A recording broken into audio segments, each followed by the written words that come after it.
Here are the things to keep in mind when you're writing your book using my system, when you're actually in the process of writing it. First of all, I want to remind you this. I know I talked about this earlier, but it's worth mentioning again. Write fast. Always write fast. Write as fast as you can. Do not read your material as you're writing. Don't read, judge, or criticize. So there's a time for that later, and we'll get to that in Rule 8. And always write what you feel.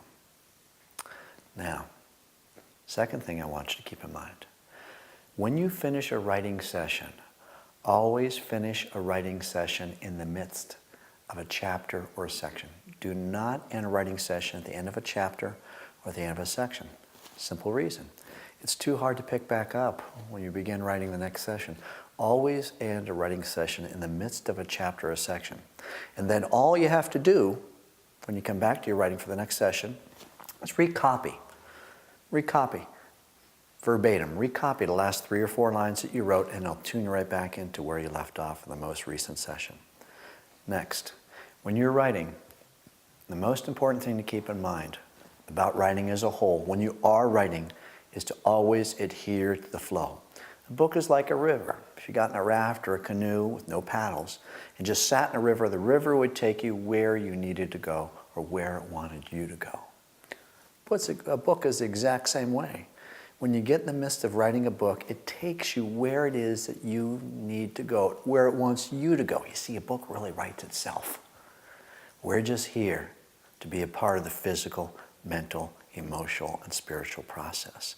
So when you're writing and you're in the middle of that flow, don't stop that flow for any reason. In other words, as you're writing, if there's a word that you can't spell, just leave a blank spot. If there's a date that you don't know, leave a blank spot. If there's a bit of information that you just don't have at your disposal, leave a blank spot. We'll come back in and fill them in later. We'll fill those in later. But adhere to the flow and stay with the flow at all times. All times. Now, also when you're writing your book using this method, create a narrow right-hand column. Column of maybe an inch or so in width. That column is to catch and to capture any extraneous thoughts that may flow into your consciousness that has nothing to do with your book. You know what I'm talking about.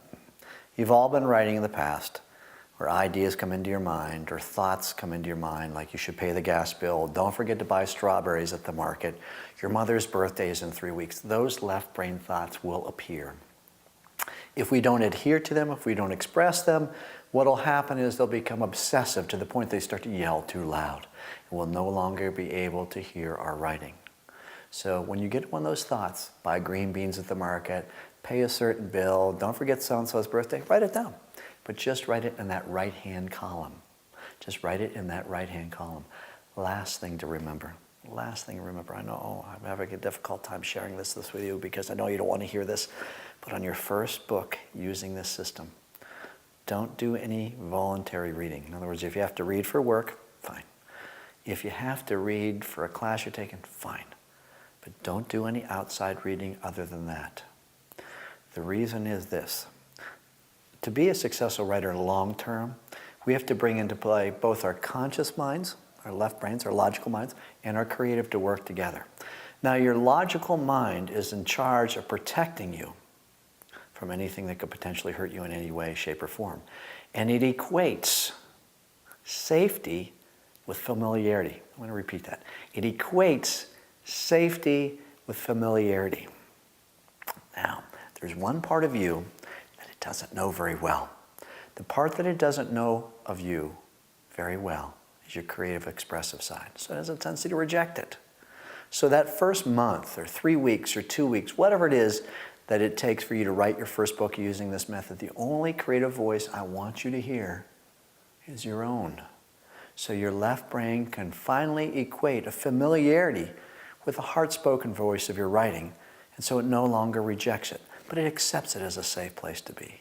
Those are the things to keep in mind when you're writing your book using this method.